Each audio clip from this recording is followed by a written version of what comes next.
What's more valuable, $500,000 in cash or a meal seasoned with the wisdom of a luminary? This is the tantalizing question that sparked the birth of a groundbreaking show, Lunch with the Luminary. Hi there, it's Jackie B. Taylor, and welcome to this episode of Lunch with a Luminary Box Lunch Edition. As you know, we are live at InvestFest 2024, where folks are innovating, ideating, and figuring out how to tap into generational wealth. To that end, we are so excited to have the CEO and founder of Camille Rose, Janell Stephens, with us today.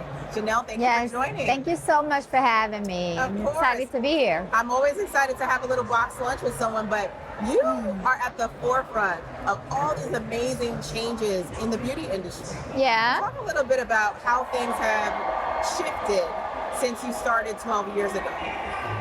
How things have shifted. What's the shift now? I think the shift now is more of a multicultural hair type. Before it was like a straight natural afro type twist out hair type, and now I think that since the brand has grown, we are getting that consumer that just have like texture, you know, from all different cultures. And I also think that what's also changed is that the industry, our category is more inclusive. Right. We're seeing different images that don't necessarily look like us. And so I think the consumer has changed. It's tapping more into our industry. And you know, I can even think about my family and even myself. Yes. How many years ago was it? Maybe 8 years ago, maybe at this point, I went natural. Yeah. Whereas at one time, it was like there were certain styles you could only get if you had a perm, Yeah. you know, or a permanent. And so now people are actually paying attention to their hair texture, their natural texture. Oh, definitely. And things, and becoming more educated. Do you feel like you're tapping into a more educated consumer that can actually articulate, my hair is 4C versus? Yeah, I think that's always been the case for us when we started our brand. I mean, Camille Rose ingredients is our focus. We're the gourmet foodie brand. We believe that what you put in your body should nourish the outside of the body. So we've always had consumers that were label readers. So it's been the case. That's definitely not new. People are paying attention to their hairstyles, their ingredients, the products that they're using. So I think that's been pretty consistent. Okay. Yes. And then when you think about just your business experience as a CEO, yeah. You know, the beauty industry is not an easy industry. It's like individuals that go into entertainment and sports. It's luck, it's hard work, yeah, it's strategy. What are the elements, just for our audience, that you think contributed to your growth and you being successful in where you are today? Well, number one is prayer. And number two, believing in your prayers, having faith, and believing in yourself.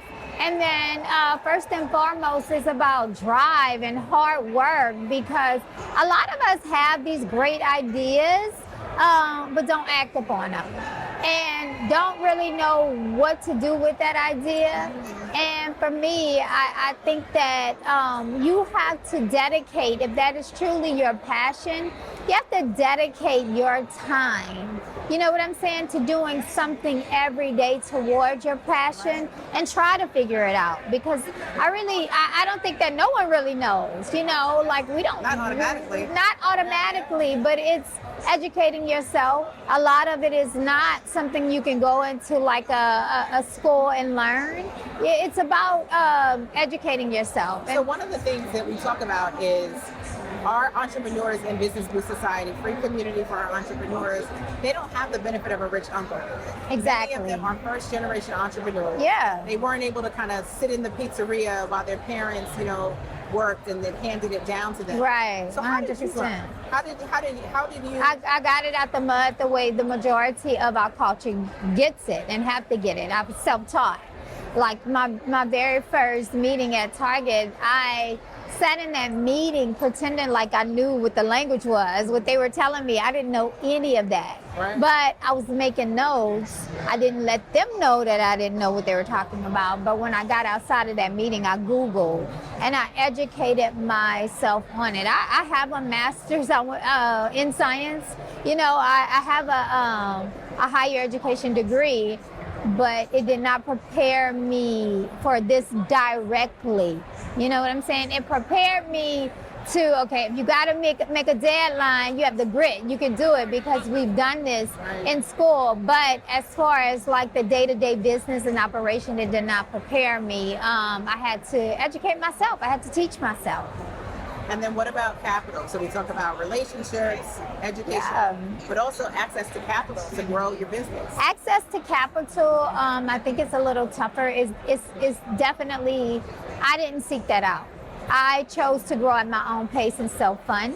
And everybody, you know, they have their own passion and they know what they want to do and what's best for them. Now? No, I would not. No, Camille Rose, you know, my passion 100%. You know, my business 100%. I was okay with growing at my own pace. I was okay with, as I grew, being able to take my money, putting it back in the business. I'm 100% okay with that. And I think a lot of people need to know that. You know, capital is great. It can help you scale quicker, but it depends on what level you're comfortable with doing. So today Yes. versus when you started, if you had a magic wand and somebody said, listen, I'll give you whatever you need to grow your business today, what would it be? What would it be? I think a team, good employees, because man, you know, Camille Rose was started in my kitchen and I had my hand in everything, formulating the product, mixing it up, putting it in the bottles, me and my kids putting the labels on, to taking it to USPS or FedEx to ship, everything. Wow. I did everything, which I'm grateful for, but it was very, very hard for me to trust the team and let people do their job. If I'm hiring somebody from marketing, that's their skill set. Let them do that, you know, because I'm hovering over the entire thing because it is my baby, it is my passion. So, and it was difficult to find, you know, people to match my energy and hard people. And I think speaking with a lot of other business owners, like that's the number one complaint. It's the technical acumen, how to do it, but there's the passion and the piece that isn't about the how. It's just the So let me ask you a question, because what you just described is where a lot of our business owners in the community are. They're still at that stage where they're the ones doing the baking of all of the items. They're still holding the recipes and doing it themselves, or getting their kids and family members to help them package. How did you make that transition from working in your business to working on your business? Well, I'm definitely still in my business, but I had to realize that a lot of times the magic is within you, and it's okay to trust other people. When you bring somebody on, back up and let them do what they know how to do. You know what I'm saying? And that was a lot of work. I was a work in progress, and you know, just breaking through whatever I was dealing with internally. Did you hire one person at a time, or did you, to your point? I hired as I grew. Okay. So I couldn't afford to bring a ton of people on, you know, at one time. So as I grew, I hired. And I started with the warehouse people first. Yes. And then do kids have anything to do with that? Like, Mom, we're gonna have to stop packaging all these. Well, I had to let them focus on school. But yes, definitely. But it's been all a blessing. My journey has been a blessing. You know, I've loved every step that I have taken. But what's important to me and what I tell other people, you have to be okay with your growth level. You know, it's levels to it all, but you have to be okay with how you want to grow. And I did just that, so I have no regrets at all. Rushing it? Absolutely not. I wasn't rushing it because I was self-funding it. And what most people don't know is my first year in Target, I was still hand making everything. So I had Really? yes ma'am. And it almost like, not almost, but it knocked me all What kind the of way. volume were you dealing with? A lot of, I don't know what I was thinking. Like I got the first order and I'm like, ooh, I got it, I made it, I completed that. But then the orders keep coming. I'm like, wait, hold on, what? And so I just had to bring people on as the company grew. And I was definitely okay Were with you that. ever at risk of losing it? Where you Never. said, I can do it. and Never, you did it because the yourself and it got to consumer be has too much? spoken.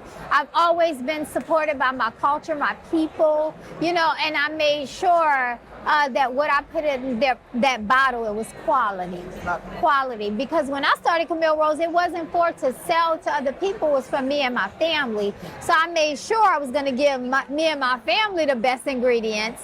And I fought hard to not compromise my formulas on my products and not change anything, which is why it took me years to trust the laboratory and be like, okay, you're allowing me to come in here, you're allowing me to show you how to formulate, you know, now we can do Contributed to the business. formula. But Yeah. listen, your family has extended well beyond your immediate family now. Everybody Yes, love who it has so purchased much. your products and Absolutely.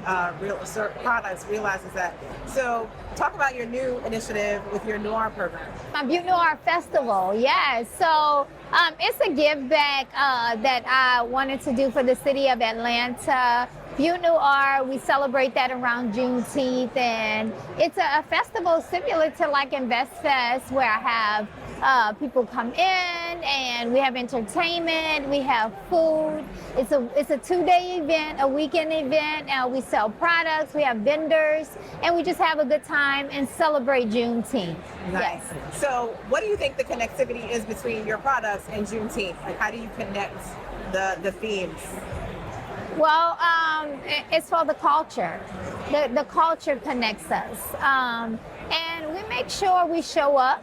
We make sure, you know, we give back, and we have products for, you know, our hair type and hair texture. So it's made for us by us.